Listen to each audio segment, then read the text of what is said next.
Well, hello, everybody. I'm meteorologist Chris Mulcahy, and who was woken up by some thunder maybe early morning last night? We had a few thunderstorms that developed across the area. Some decent rain came from these, and hail, excuse me, hail is going to be the main thing that I think we're going to see from this system. So again, I'm Chris Mulcahy. Good to see you. Good morning, Joy. I see that you're joining us. This is going to be an open forum. We're just going to be talking about the weather that's happening over the next few hours, heading into the afternoon. Sunday is not going to be an all-day storm day. However, we are going to still see rain, I would say, leading up to about 2, 3 o'clock. Very, very strong storms down to the south. We even had a few severe thunderstorm warnings that have had this terminology. Considerable severe thunderstorm warnings with wind gusts as high as 70 miles per hour. It's usually 60 that's the basis, or 58 technically, so it shows how strong those storm systems are going to be. But then here's a few cells that we're dealing with. It's just been a lot of these that pop up and then they eventually dissipate.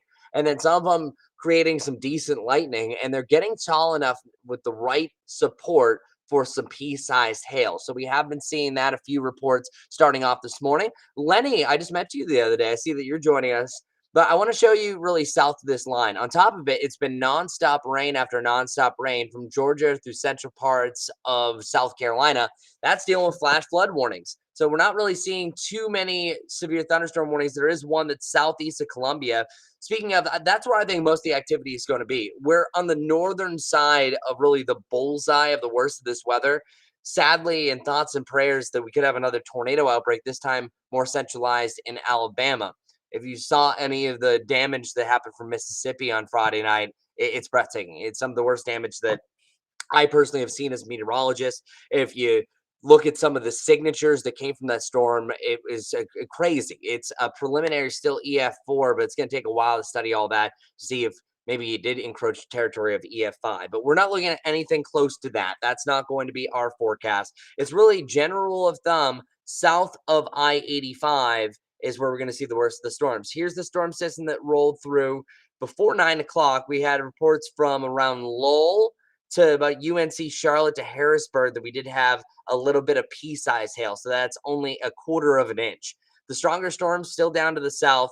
Right now, these strong storms creating wind gusts up to about 40 miles per hour. So if you're watching from south of Rock Hill, that's where I think over the next hour or so, you could have some stronger storms starting to work your way in the southern part of York County. Here's a severe weather outlook. This came up a little bit. This was only pretty much for our southern counties. That would be Chester, Lancaster, and Chesterfield County this morning. Now it's moved up to the Charlotte area. So pretty much Charlotte moving south, the severe weather chances get higher and the storms should be stronger in general. If you live north of there, you could still have some scattered rain, but I even think the I-40 corridor could have sunshine much longer than the rest of the area, where you have a better shot at the 70s compared to the upper 60s for Charlotte. So that's going to be a big difference.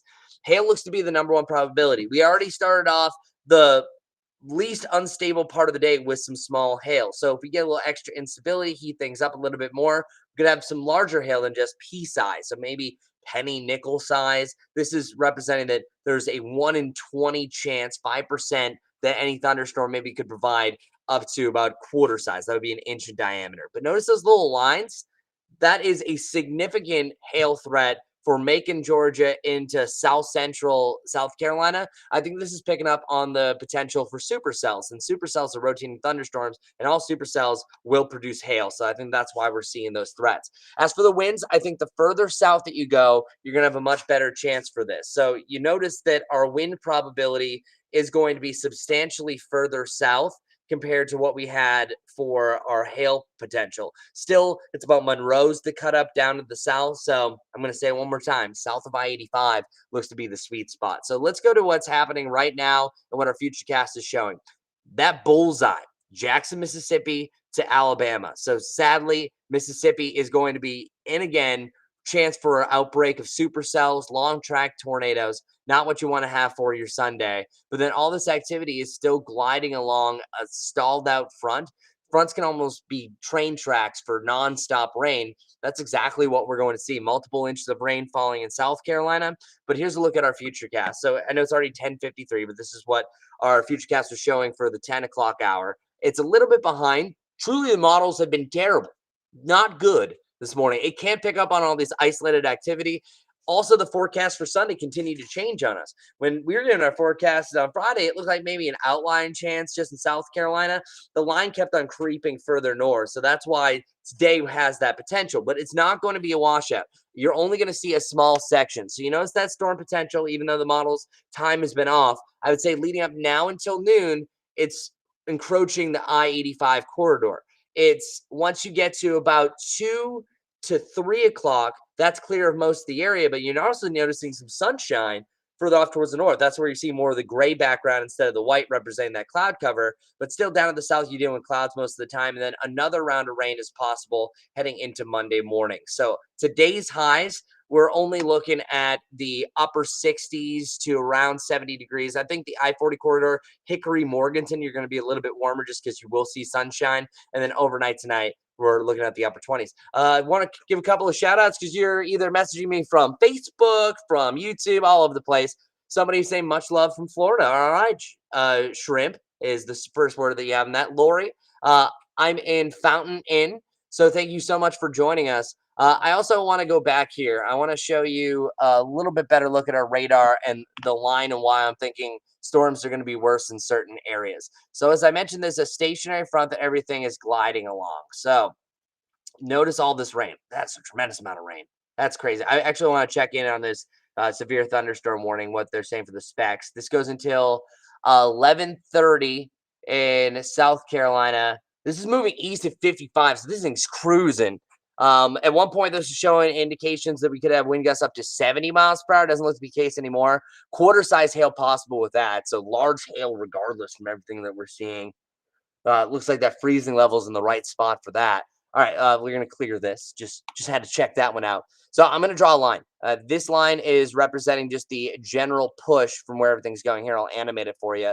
It's this line right here. That's gonna cut through Rock Hill. That's gonna cut through Matthews. I'll zoom in a little bit better so you can see it better. So yeah, Rock Hill to Matthews up to Albemarle area south, you have the much better chance for a widespread severe, I would say thunderstorms, not severe weather, but strong thunderstorms, a lot of cloud ground lightning. We're seeing a lot of those lightning strikes that almost rattle the house. We're going to draw another line. This line is a secondary chance for rain. This one kind of goes through Greenville, Shelby, northern Mecklenburg County. That's where we're also seeing thunderstorms have been gliding along that. In between, that's where I think things are going to be a little bit more scattered as far as the rain, but certainly south of that first line that I have, that's where most of the activity is going to be. So especially if you're watching from Chester County, Lancaster County, I'll throw Union in there, Chesterfield, Anson. I think you're going to see the worst of the storms, also Richmond County as well. And we're kind of lucky that we're away from the central part of this because I think you're going to see over 4 inches of rain in some areas down in the south. So it's flash flooding, severe threat with the winds. Not a great situation. So we'll continue to keep you updated if this really starts to turn. If I start seeing hail in the area, hail in the area. Sorry, it's been a morning. Likely I'm going to go live again. So if the weather really starts to turn, you're going to see me again. Brad will be in a little bit later on. But the best news I have for you is really to conclude the afternoon. We'll start to clear things out. So I appreciate you for joining us. As always, we're always here to raise your weather IQ and keep you weather aware. That's why we're here for you. We appreciate you. And until the next video, take care.